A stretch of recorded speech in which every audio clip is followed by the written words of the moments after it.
Hello everyone, welcome on in. There's a new week here on Betting Weekly WTA, your number one tennis betting podcast and YouTube show brought to you in association with Bet Rivers, your hometown sportsbook. I am Nigel Seeley and I'm just about to introduce you to a man who's in red hot form.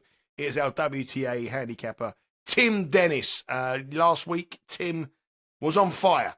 On Monday, he gave us 3 picks on the women's singles, 2-1, one lost by half a game for a profit, and his 2 anti-post selections, obviously not official plays with the new the way we're doing the shows here, are both in the finals tomorrow in Brisbane and in Auckland. Tim, great start. How are you, mate?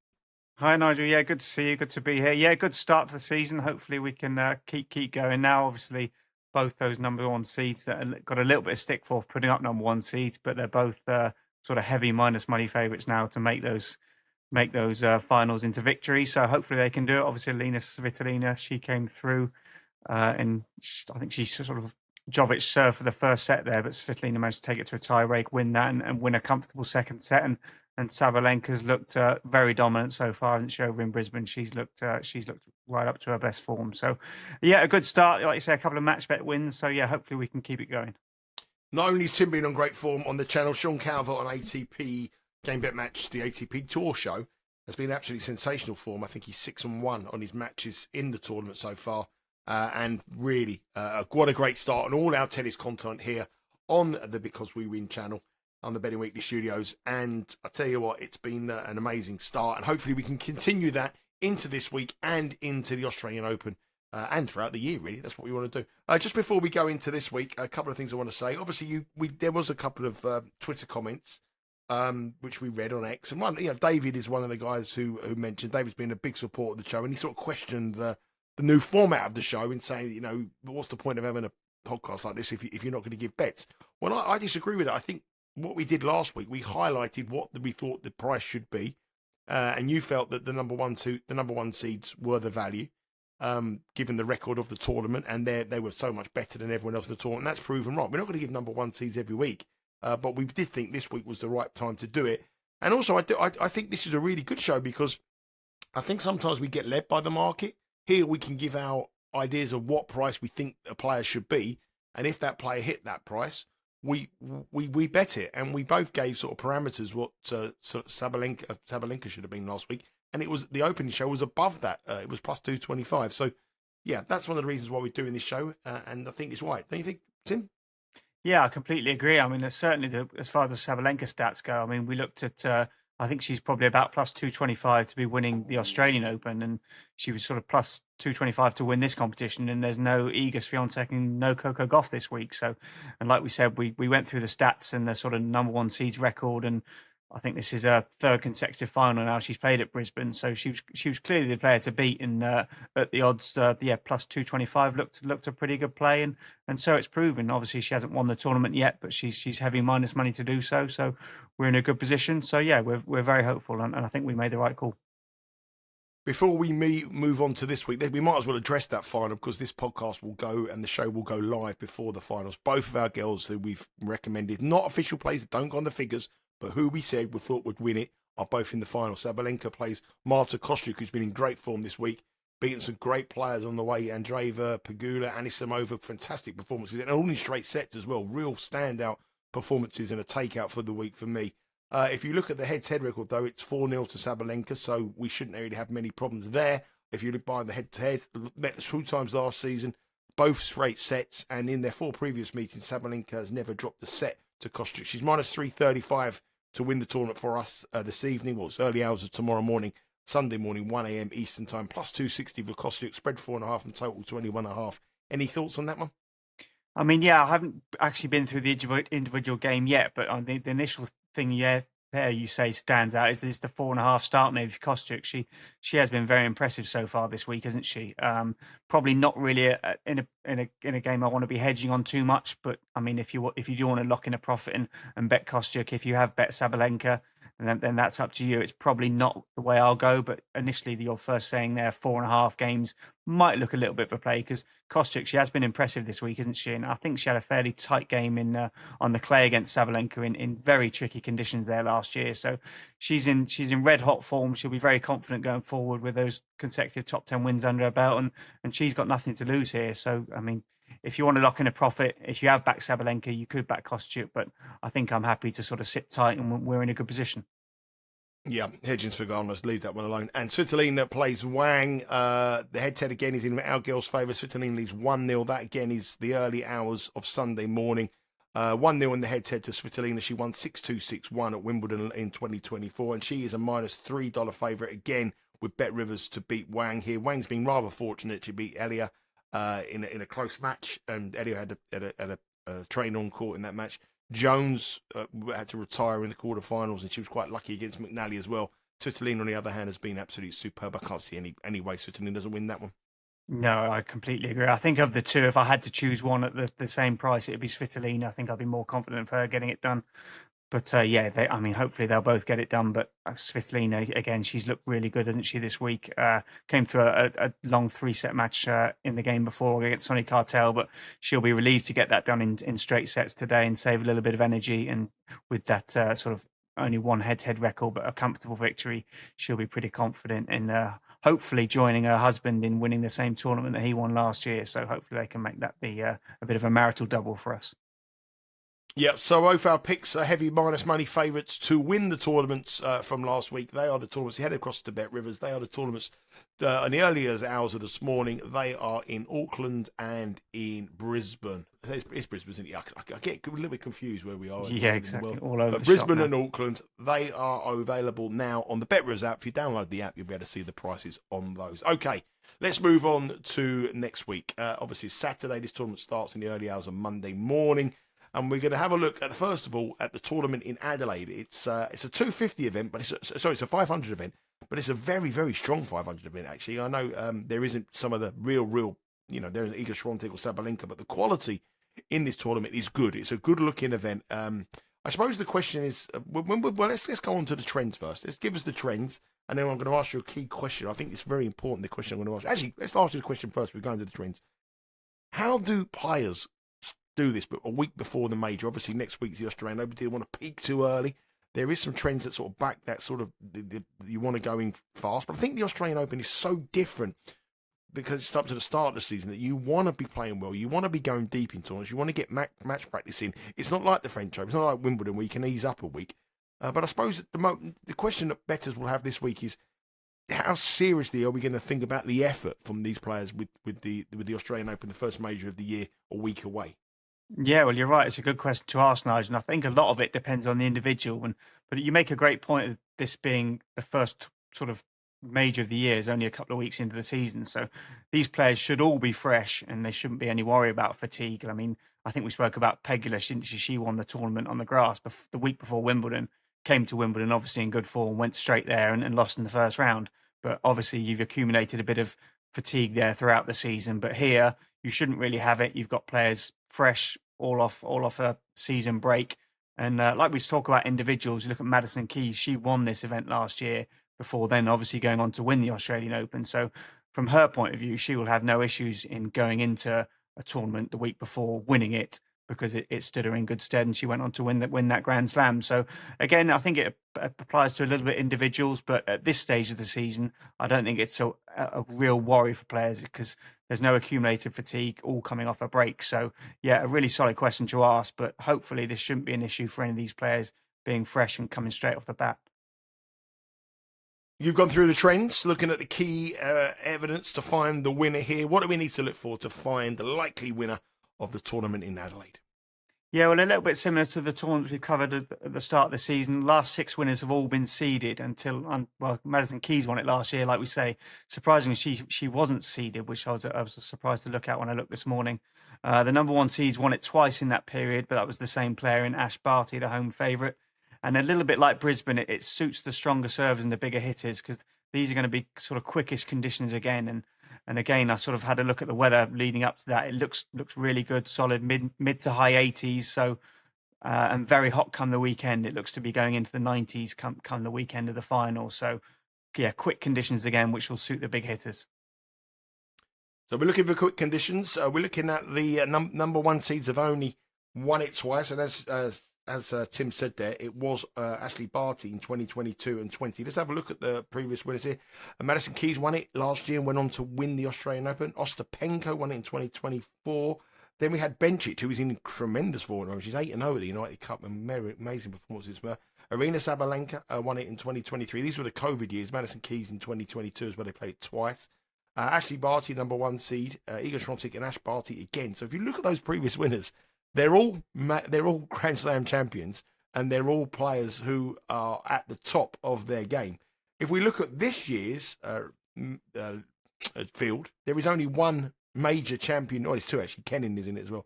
There's Kenning and there is Madison Keys. They are the only people who have won a major in the draw. But if the draw goes as the seedings, I've got a terrible cough still, Cole. I've had it for ages. I could keep coughing.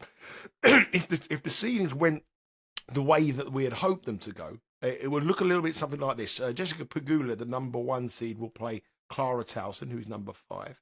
Mira Andreeva, the number 3 seed, will play Emma Navarro, number 6. Samsonova, the number 7 seed, will play Alexandrova, the number 4 seed. And Mbuku will play Madison Keys. She's 8 and number 2. Looking at these draws, I mean, these are obviously how they would go if they were going to seedings, but there is obviously some very dangerous floaters in that draw. If we look at Q1, we have Paula Badosa in there. We also have Maya Joint, the young Australian, who's going to have a huge amount of support there. Sophie Kenning plays Maya Joint in round number 1. So Towson, Joint, Badosa, and Pegula in the top quarter. In Q2, Andreeva starts off with a match against Leylah Fernandez, the former US Open finalist. It's a difficult match. Marta Kostyuk, who is in the final tonight, I don't know if she might not play, but if she does play, she will be seeded to play Emma Navarro, who hasn't got a tough match. She's got a very tough match to open up against Emma Jones as well. Emerson Jones, sorry, the wild card. I thought it was Emma Jones. Emerson Jones, the Australian. So Kostyuk will play Navarro in round 2. In the bottom half of the draw, we got Samsonova, who opens up against Vondrousova, another major champion. I forgot Vondrousova. She has 3 major champions in there. You've also got Diana Schneider. You've also got Kasatkina, a 2-time finalist, and Alexandrova in Q3. And in Q4, we have Mbuku, Ostapenko, a former champion, and another the Grand Slam champion, and Madison Keys. And it could set up Ostapenko against Madison Keys as well. So there are some dangerous players in there, and we've got this projected draw of 1 to 8 of the seeds. I'd be very surprised if more than half of them make it through to the quarterfinals. It's a very open tournament. There are people outside those top 8 who can go deep in this tournament. Where are we looking at? What are you looking at? Because I like one here, and I'm interested to see what you have to say. But I quite like one here as well. But what do you got for us? What are you looking at, and what kind of price are we hoping to get? Yeah, it's going to be interesting to see when the market comes out. But I mean, if we're going to go for one we want to avoid, Q2 looks really stacked, doesn't it? You've got Mira Andreeva in there. Obviously, she's got a tough first round match against Leylah Fernandez. If she wins that, chances are she's going to play Diana Yastremska, who's a player who likes these conditions. Marta Kostyuk, like you say, interesting to see whether she turns up. I have to see how she gets on in her final. And then also Emma Navarro. So, I mean, talk about a stacked Q2. I mean, that probably looks one to avoid. Pegula will probably be fairly happy, although chances are she's going to play Badosa. And if she comes through that, like you say, she's forged to meet Clara Towson in the quarters there. Q3 maybe a little bit simpler. Obviously, Samsonova, these conditions should shoot a tough first round game against Vondrousova, though. And if she wins that, chances are she's probably going to play Diana Schneider in round 2. So a tricky match there. And then, I mean, Alexandrova, she's probably going to have to come through against Kasatkina or Saka in round 2. So lots of tricky rounds for these tournaments. So you're probably correct in saying those 8 seeds, you'd be surprised if they all got through.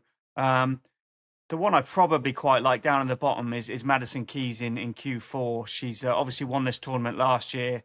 She lost in the 3rd round in Auckland last year to eventual champion Clara Towson before coming here to actually obviously win the event. And I think on that way to the event, she beat Ostapenko and Samsonova, which she's probably might well have to do again if she's going to have to do it. But I just like the way she obviously got by in round 1. She might end up playing Ostapenko in her first round, second round of the tournament.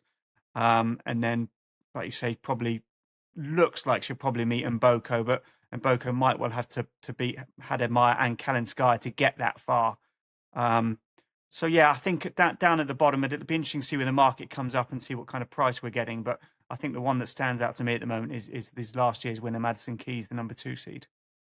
It's worth noting as well, the top 4 seeds all have buys through to round number 2. So Pegula, no, it's not.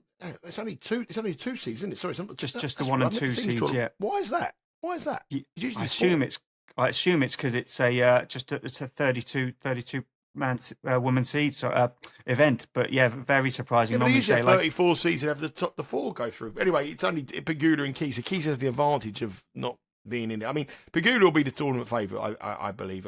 Madison Keys won't be too far behind her. But the jury's out on Madison Keys. I mean, I still think she's not 100% fit. She started off okay this year. I mean, her results last week, she got beat by Sabalenka, struggled against Schneider, didn't play very well against Kessler. I mean, that match against Schneider could have gone anyway. 6-7, 7-6, 7-6. I'm not sure, but I like Mbuku here. I like your angle of going in the bottom half of the draws. I think the bottom half of the draw to stay away from Q2 is huge. But if obviously Kostyuk doesn't play, but I think Mbuku, I think she'll beat Hademir. This will be too quick for Hademir. Kalinskaya, I don't think she will. And she's in form. She's played 2 matches this year in sort of like exhibitions, which she's won. She won her last tournament of last year for us on this channel. We had her, and I think she'll give Keys a bit of a game. And I think she's a player that could go very well this year. And I think that bottom half is the way you want to go. See your angle go Madison Keys, but Mbuko for me would be my alternative to Madison Keys. What price do you reckon we're going to get on Manny? What do you reckon? Yeah, that's the sort of $64 million question, isn't it, when this market opens up? I think you're right in saying Pegula's probably going to be favourite. Keys obviously beat her in the final there last year. I mean, do you think we're going to get as big as sort of plus 400, Nigel? Plus 400 the pair, or do you think that's too big? I think you'll get bigger than 400 Keys.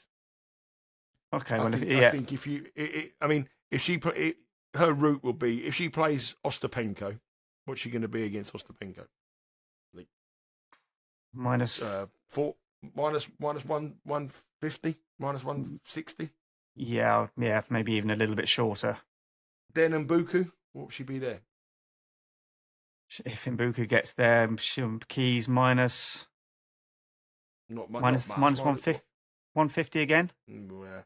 Well, I think you're going to get bigger because if she runs into Andreeva or Pegula in the final, she's going to be the dog. So I think we might get a little bit bigger. So your outliner will be 4-1 or bigger. I think you're going to get a little bit bigger than that. But the each way part will probably be the better value, on the each way part rather than the win part. Sure. Pegula didn't look. Pegula was awful against Kostyuk the other day. I mean, absolutely, she was terrible. And Kostyuk was brilliant, but losing set 6-love. It was 6-love, 6-3, I think it was. But she was really bad. Kostyuk is the outliner. If Kostyuk pulls out, then it opens up Q2 for Andreeva. But if she's in the draw, she's a serious contender. Are we looking at Kostyuk potentially as a contender for the Australian Open as well? I think you'd have to on what we've seen so far this week. She's been electric, isn't she? When, like we say, beating those 3 top 10 opponents in a row. Like you say, very comfortably. I think she won the first 9 games against Jess Pegula today. So she has 6-love, 3-love. She was up, managed to come through that match comfortably, and she'll be full of confidence. The interesting thing is, like you say, is she going to turn up? I'd be surprised if she doesn't, because she's a player who plays a lot of tennis. She's always extremely fit, never seems to have many injury issues. So whether I think there's probably is there a better chance of her turning up if she loses the final than winning it, or do you think that doesn't make a difference? I'm not sure. It depends how long the game is. If it's a long stretching game in hot conditions, it's made different. What are the conditions like here? What are the weather's like in Adelaide? Yeah. The conditions are excellent here. It's a green set court, the same that they've been playing on. The same balls, Dunlop AO balls. And the weather mid to high 80s, sunshine all week, and getting hotter as it goes into the weekend. I think that the semi-finals, the final are going to be played in the low to mid 90s. So perfect conditions here. No interruptions, and hot and humid. 30-1 Kostyuk is now with Bet Rivers, which is a massive move. She was triple figure prices, now into 30-1 after the run to the final. Looking good, and she's always been a player that on statistics should be doing a lot better. If you look at a game, she should be someone you should be pressing on to be the top end of the rankings, and hopefully she might have a breakthrough year this year. But Kostyuk definitely looks good. up against Sabalenka. Whether she participates in Adelaide is yet to be seen, but make sure you watch out the draw.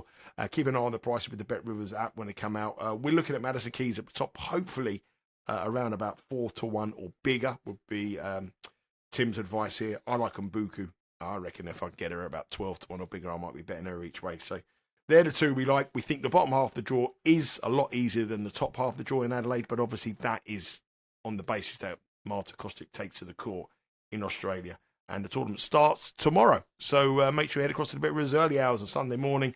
I think the first round itself starts the early hours on Monday morning, but the actual qualification will be completed tomorrow, and you'll have outright prices on the Bet Rivers app in Adelaide. Now, there is 2 tournaments this week, both again in Australia. And this time we go to Hobart, where the conditions, even though we're in the same country, are very, very different. The weather forecast is slightly different. The court speeds are different. A lot of different things. The trends are different. What do we need to see, the key trends to find a winner over in Hobart? Yeah, it's like you say, a completely different event. The court conditions are going to be a lot slower, and I think looking at the forecast, there's going to be lots of interruptions here this week, so could take a bit of completing. For unseeded winners in the past 8 years, obviously Kessler won this last year, being unseeded. No number 1 seed has won it in that period. I think the highest seed has been Emma Navarro and Elise Mertens. They were seeded number 2, both getting to finals there and coming through. Conditions, like we said, much slower than Adelaide. A little bit unusual compared to these Aussie lead-up tournaments such as Brisbane and Adelaide we spoke of being quicker. And I think that tells you that stat by the previous winners. Obviously, Kessler, Navarro winning it sort of tells you where Kenin, Mertens especially. So yeah, conditions a lot slower than what we've been used to these past this fortnight. And I think with the forecast of the weather, I think as the opposite to Adelaide, like we said, I think it's going to be in the mid to low 60s here with rain forecast from what I can see from Tuesday all the way through to Saturday. So there's going to be plenty of interruptions here, which aren't going to make the best viewing, but hopefully they can get through it. Yeah, lots of rain around, interruptions. You're in virtually Tasmania in Hobart. It's a very different weather forecast than what we have over in Adelaide in Australia. And the court speed is very, very different as well. Let's have a look at the previous winners. As you said, Kessler won this in 2025, beat Mertens. Mertens a 2-time winner and a 2-time runner-up. So she's the ideal identikit to find for a winner. In that there's someone who goes well here, Elise Mertens. So McCartney won it in 22. McCartney Kissel won it in 2025. Emma Navarro was number 2 seed when she won it in 24. Lauren Davis was unseeded in 23. Rebecca won it. It's a 3 seed in 20. Kenny won it in 2019. Mertens was number 2 seed in 2018. Mertens again won it in 2017. And there hasn't been a number 1 seed in that period of time who has won the tournament. And I don't think there'll be a number 1 seed winning it this week, because the number 1 seed is my old foe, Emma Raducanu. She is the number 1 seed here. And she starts off in a very, very tough match against Camila Osorio. I'll come on to that match in a little bit. Let's have a look at the seedings. If it goes to the projected last 8, Raducanu will play Buzas Minero. Jovic, who played last week, will play Lynette, but Jovic opens up against a very tough match against Chien. Titania Maria will play Lee, but Titania Maria plays Venus Williams, which must be the oldest combined age of a tennis match ever in the history of the WTA Tour. Lee Arango will play Kessler in the bottom half of the draw. Kessler, obviously the defending champion, but she plays Danilovic, which is another tough match. This is anyone's draw, Tim. And you're talking about a field here which could be 8-1 the field, this. I mean, it really could. I mean, there's I can't really see a clear angle. I would probably say that the bottom half, I would say the bottom half is slightly more favourable than the top half of the draw, but the most likely winner will probably come from the top half of the draw. Whoever comes through is probably the better player. Maria, Lee, Arango, and Kessler aren't really your best seeds. Also in the draw as well is a former women's champion, Barbara Krejcikova.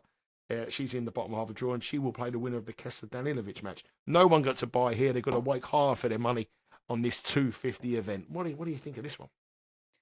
Yeah, I think this is number 1 seed we're not going to be going for this year, Nigel. I think so. Yeah, Emma Raducanu is off our list here.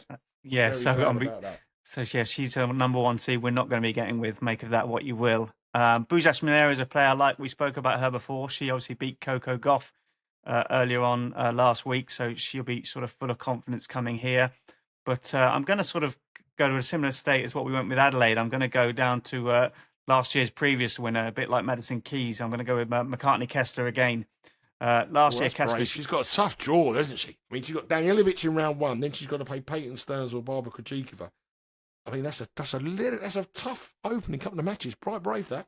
Yeah, I just like the way she went last year. Kessler lost in the second round in Brisbane before coming on here to win, and she also lost obviously in the second round in Brisbane to Madison Keys this year. So I'm just going to hope sort of lightning can strike twice in that way.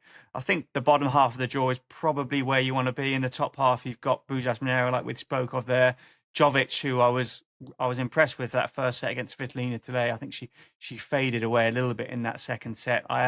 We did spoke about in our first show of the year, I think, about Jovic. Obviously, she's highly talented player with tons of ability, but I did just think whether she is sort of still maturing, and this might be still a year too soon before she gets to her absolute peak, but still clearly still able to play at a high level. You've obviously got Magdalena as well in that top quarter. Magdalena Freck, who is unseeded in that top quarter as well. Top half, sorry. And then, like you say, I think with that bottom half, we've obviously got, like you say, Tatiana Maria to be seeded. She's obviously got a reasonably opening match against Venus Williams, who did us a favour earlier on in the week too. So I think the bottom half is where you want to be. And yeah, she does have a difficult first couple of games. But yeah, I'm going to stick with Kessler. I was tempted with Bujas Monero, but I just thought the bottom half of the draw, similar to Adelaide, was the place to be. So I'm going to stick with McCartney Kessler again. McCartney Kessler, defending champion, is Tim's bet to or girl. What price do you reckon? Double figures? Question. No, she won't be double figures. 7? What did you? Well, it'd be interesting. I mean, you sort of mentioned 8 to 1 the field a minute ago, and that'd be interesting if it does come out that way with a sort of 30. Well, it's going to be a very open field. I mean, there's only 5. You are going. No one's going to be here like $3, $4, are they, to win it? They're all going to be. I mean, I could imagine Raducanu being the favourite. I think Kessler would probably be far off second favourite. I would have thought. Yeah, I think she would, because Jovic opens up against Janice Tien. Yeah. How do you pronounce her name? Tien. I'm going to go with Tien, I think. Yeah. Yeah, Tien. I think so. That's a very tough opening, especially, and the market doesn't like people who have a big run the week before. And the run she's had and quite testing, and it will be difficult for her to travel here. So I think it will be Raducanu favourite. I think Kessler will be second favourite, and I think Bujas Monero will be third favourite. But Bujas Monero will be very popular, but the draw doesn't lend itself to be a bet. The interesting thing for me, I tell you what, this is where I'm looking at this draw. Q3 is really interesting, and I don't know who I'm going to bet in Q3 because I don't know who's going to go in there. But that quarter is the weakest quarter by far. The draw. It's also probably one of the weakest quarters I've seen in a tennis event for many, many years. Tatiana Maria is absolutely gone at the game in tennis at the moment. I mean, she's nowhere near the world that won Queen's Club, shot the world at Queen's. She opened up with a very heavy defeat against Jones in the Emerson Jones, the 17-year-old, last week in Brisbane. And Emerson Jones was minus $4 to beat her in that match. So that shows you Venus Williams could beat Tatiana Maria very easy. Tatiana Maria is pretty poor. So Tatiana Maria is a massive fade. Venus Williams is 45 years of age, so she can't go deep in the tournament. Anna Bonda, I wouldn't bet her your money. Anne Lee, again, she's the seeded player. So one of them is going to be in the semi-finals. But other than that, you've got 1, 2, 3. You've got 5 qualifiers who are going to go in that section. And I'd want to beat a qualifier going into that section to win that and go deep into the semi-finals. I think you'll get a semi-finalist in that Q3 at a massive price. And we don't know who it is yet until the draw. But if I do find the girl I do like, I will post it on our Instagram page. So make sure you subscribe to our Instagram page at Because We'll Win, because that Q3 is weak as anything. Yeah, that is wide open, like you say, with 5 qualifiers going in there. So you've obviously got 5 players who you don't know who's going to be in that draw just yet. And I mean, yeah, would you want to be banking on Tatiana Maria? Absolutely not. Venus Williams, I mean, she might win the odd match, but there's no way she's going to win 3 or 4 in a row, I don't think. Like Anne Lee, 4th seed. No, yeah. So I think you're certainly right to say you probably will get a shock semi-finalist there. So that's why I think for me, again, we spoke, the bottom side of the draw is the one to be on.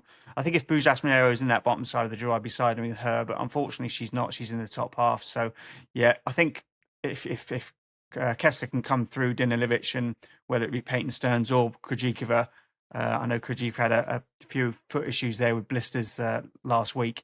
And that was another thing. I'm not sure you saw it, Nige, but the medic was on the court so often last week. That was the sort of most viewed player on the tournament, really. I mean, I just saw it. They were on for Anisimova. They were on for, I think, Schneider. I think maybe even Keys at some stage. Yeah, lots of players that medic was out for in the first tournament of the year. So it's a few worrying signs, but yeah, I think if Kessa can come through early, it's going to open up for her. So we're going for colours. Just to mention Emma Raducanu, she opens up against Camila Osorio, and there's quite a large South American community around Hobart and Tasmania and all that area. And Osorio, I've mentioned this before on these shows, but I've been very fortunate to be a lot of women's tennis matches, and I've seen Camila Osorio play 2 or 3 times, and she's probably one of the most popular players in terms of the Colombians just go out there and absolutely cheer the place down for her. And she just gets so much good support. And I don't think that'll be a gimme in slow conditions for Emma Raducanu. The last time they met was a 7-6, 7-6 win for Emma Raducanu. But if Camila Osorio's fit, the wild card could give Raducanu problems. I'm not going to keep going on about my fade for Emma Raducanu, because I actually think she'll have a good year this year. But I think that is a tough opener in what could be testing slow, grinding conditions against a natural clay court there who like it as slow as possible with support behind us. So that could be a difficult one there. So there we have it. There are our links. So this is a little bit of a recap. So in Adelaide, we are Tim's looking at Madison Keys. He's hoping for 4-1 or bigger. So when the lines come out of Bet Rivers, look for Madison Keys, 4-1 or bigger. I think she'll probably be the tournament's second favourite behind Pegula, or maybe third favourite behind Pegula and Draver, and then possibly Keys. So 4-1 or bigger each way. Is that each way you'd be going for a Tim in the bottom half of the draw? I think if she's bigger than 4, we might look each way. But I think if she was just 4-1, I'd probably just go win only at 4-1. Okay. I quite like Mbuku. I definitely want double figure prices. Looking around at 12-1 Mbuku in that quarter. So we've both got a sort of a selection of people we're looking for the odds to come out both in Q4, because we believe the bottom half of the draw is a lot easier than the top half of the draw. But that could all change if Marta Kostic doesn't play. And in Hobart, the much weaker tournament. We've gone for Tim's gone for the defending champion McCartney Kessler, the number 2 seed in the bottom half of the draw, and I am going to go for a qualifier who's going to be placed in Q3. Don't know who it is yet, but I'll be posting it on our Instagram account at Because We Win. Make sure you stay across all our socials at Because We Win on Twitter, X, and remember the tennis is coming all the way through the week here. Myself and Tim will be back on Monday, giving you the best bets for round 1 in Adelaide and Hobart. So Monday's show will be actual official plays where we get the actual proper bets out, and we're judged by the bets. Tomorrow, myself and Sean Calvert will be back looking at the 2 tournaments in the men's ATP on Game Bet Match. I'm trying to think where we're going tomorrow. We are going to where are we going tomorrow? We are going to Auckland and Adelaide tomorrow. So we're staying in Adelaide for the men's as well. Auckland and Adelaide tomorrow. Myself and Sean will be covering that on Game Bet Match. And we're back on Game Bet Match as well on Tuesday and Wednesday. So tennis, Saturday, Sunday, Monday, Tuesday, Wednesday here on the Betting Weekly Studios. And follow us on our socials at Because We Win. Tim, good luck. Cash some tickets. Cheers. And we'll speak to you all again Monday. Take care.